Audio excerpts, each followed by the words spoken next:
requests. And so I thought we could knock a few out. One being a breathy, like a breathy, whisper,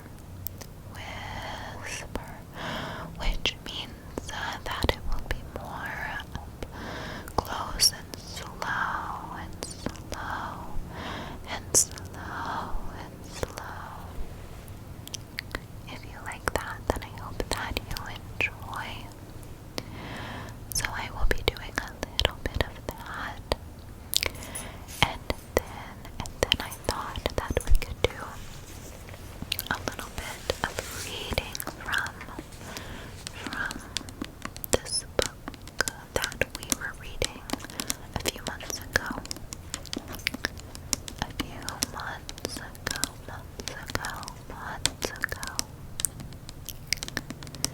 That is called, I forgot what it's called, let's see. It's called Mother Knows Best. Mother Knows Best. Poison Ivy Quicksand. Anyway. Don't be a dummy. Come with mommy. Mother knows best. Mother knows best. And if you've ever seen Tangled, Disney's Tangled, it's a very funny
idea how old Mother really is. She won't be with us forever.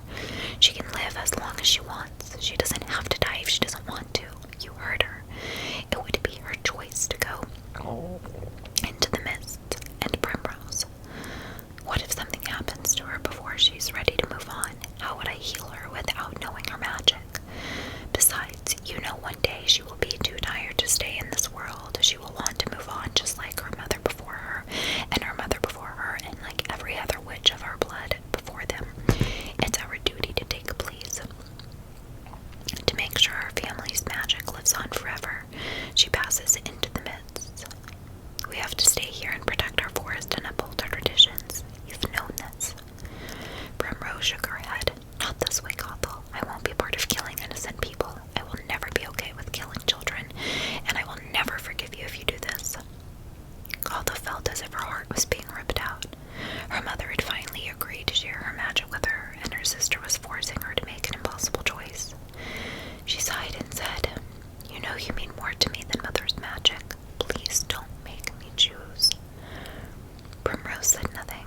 She just stared at her sister with tears sliding down her face. Gothel tightened her fists, squeezing them so her nails were piercing her palms, making them bleed. Fine, I won't do it. You know I can't lose you, Prim. I can't. If you really don't want me to do this, then I won't. We can leave here together tomorrow before the sun sets, if that's what's really...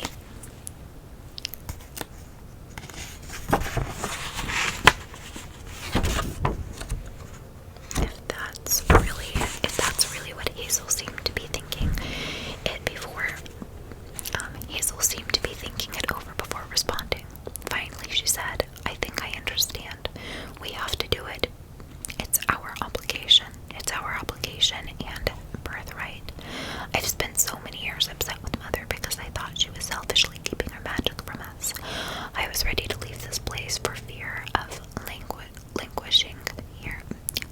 languishing here forever, with nothing to do but wander these woods. But don't you see, if she wants to share her blood with me now, that means she is getting ready to go into the midst.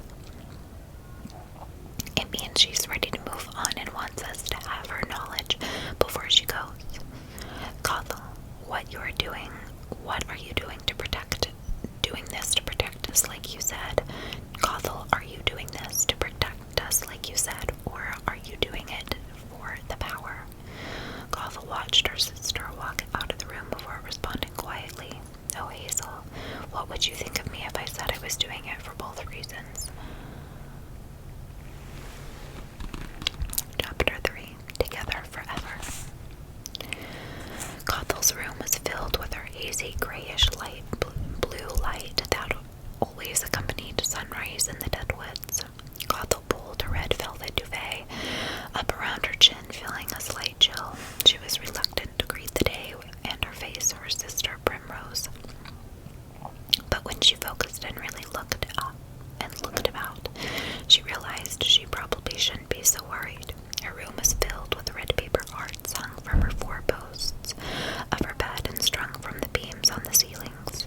She reached up and pulled one of her hearts from her 4 posters and read aloud, "Together Forever." Gothel sighed, hoping it meant her sister wasn't angry with her anymore.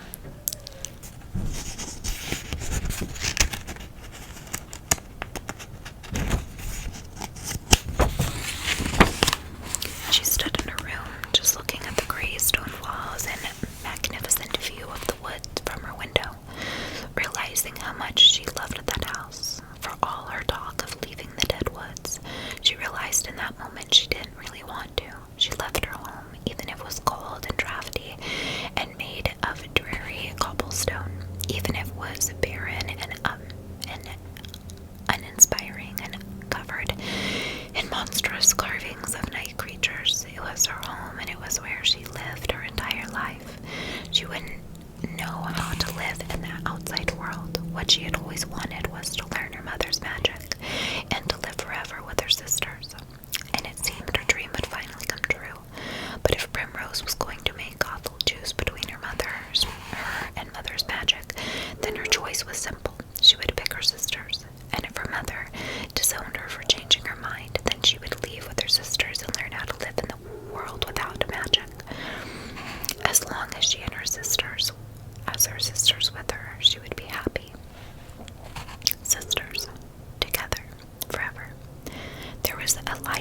at the door.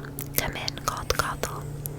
It was Primrose. She was already dressed in her finest green gown and was holding a tarnished silver tray with 2 cups of tea and a pile of blueberry scones on it. "Thank you for the wishes, Prim. I love them," said Gothel, smiling at her sister. "I have hazelnut tea, your favorite," said Primrose, smiling back at Gothel and setting the tray on the little round table beside the bed. "Thank you," said Gothel. Primrose sat on Gothel's bed, patting it with her small hand. "Gothel, please sit with me. I've thought about it, and I've decided I'm going to take Mother's blood with you and Hazel." Gothel's eyes grew wide. "Really?" "Yes. Someone will have to keep you in check, Gothel. It might as well be me." Gothel wrapped her arms around her sister. "Are you sure? Are you really sure? Because this is a big deal, Prim."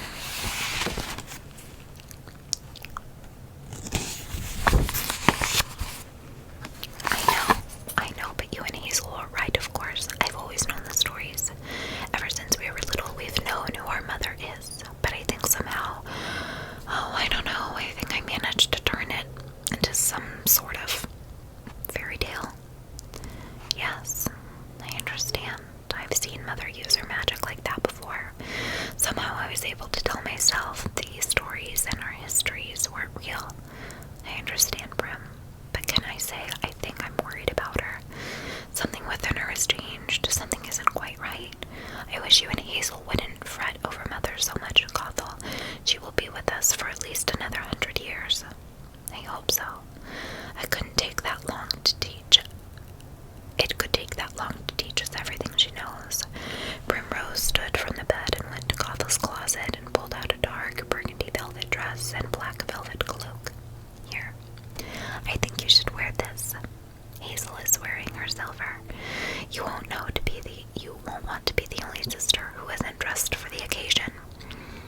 "What occasion is that?" "Mother's ceremony, silly. I've already told her we're all taking the blood this evening at sunset. She's in the conservatory now, making preparations." "Do you think she'll actually let us in there?" "Maybe. In another 50 years, said Primrose, laughing. "You know how Mother is. Do you have any idea what's in there?" "I think it's Rapunzel." "Who?" "It's a flower. The only thing that grows in these woods lives in that conservatory."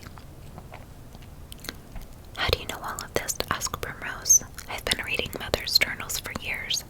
The flower has been in our family for generations. It will be part of our responsibility to keep it alive after Mother is gone."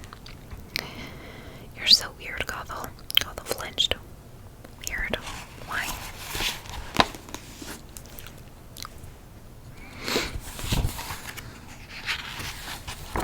"Nothing. Never mind. I love you." "Are you sure you want to do this? You're not just doing it for me, are you?" asked Gothel, afraid Primrose would change her mind. "Stop worrying, Gothel. I'm doing this so we can always be together. Just make me one promise. When you're Queen of the Dead, you won't ever kill the children of the villagers. I promise. Together forever, right? Together forever." The next chapter is Contemplating Angels. The stone path leading to the conservatory where Gothel's mother spent most of her time was flanked with dead weeping willows that quivered in the wind, making eerie patterns of light on the pathway. Gothel walked alone, taking in her surroundings. She loved the statues of weeping angels along the path, some of them peeking from behind the trees, others so old that they were crumbling, with their faces chipped away by time. There was one Gothel loved most, her favorite angel. She was made of black marble and covered in dried moss. The angel's face was covered with her hands. Gothel imagined the angel was weeping for all the dead that slumbered in their woods.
more powerful and brave, knowing later she would be gaining some of her mother's powers. Something about that day was different. Something about today is different, my pet, her mother said, standing in the doorway of the conservatory. Mother, I didn't see you standing there. Would you like to come inside, Gothel? Sure, said Gothel, walking to her to join her mother. Don't be nervous, my sweet. One day this will be your place of power. She smiled at Gothel, reached out her hand and said, come inside. The building was filled with a blinding golden light, brighter than the sun, brighter than anything Gothel had ever seen. She wondered how she hadn't seen the light from outside the building. Magic, my dear, said Mania with a laugh. Gothel was gazed by the brilliance of the flowers, too awestruck to reply to her mother. She couldn't guess how many flowers were in the room. Her mother had placed them around the circumference of the conservatory in many rows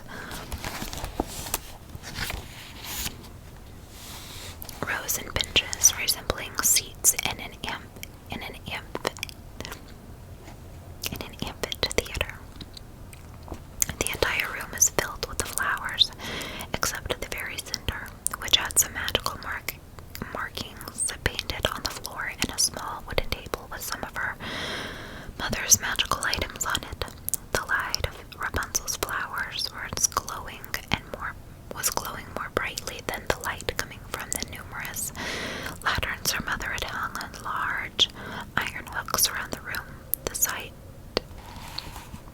of it almost took her breath away. This is your real inheritance, Gothel. This is our legacy, said Minia, her arms outstretched. The Rapunzel, asked Gothel in a small voice. Yes, my intelligent beast. After I am gone, it will be your job to protect it. This is paramount, my black-hearted child. If you intend to live as many lifetimes as I have, then you will have to protect the Rapunzel, if for no other reason than to ensure you and your sisters will always be safe from any old age. I understand. I think you do, my dear. Minia paused, and then continued. There's something I want to tell you, something you can't share with your sisters. They wouldn't understand. Remember when I said hurting you would be like hurting myself? I do. Did you wonder what I meant by that? Gothel looked into her mother's eyes, searching for the answer, and then she realized she had always known. She had felt it since she was very young, but never had the proper words until that moment. Because I am you. I don't know how, but I can feel it. You've always been the smarter one, my sweet. Always so sensible. You know I love your sisters, but you're truly mine, Gothel. You're my favorite, said Minia, giving her daughter a rare smile. Really? Is that true? Asked Gothel, wondering if her mother was being honest with her. What makes you doubt it? Our name, said Gothel in a small voice. Minia laughed. Because you don't have a flower name, you think that makes you any less precious.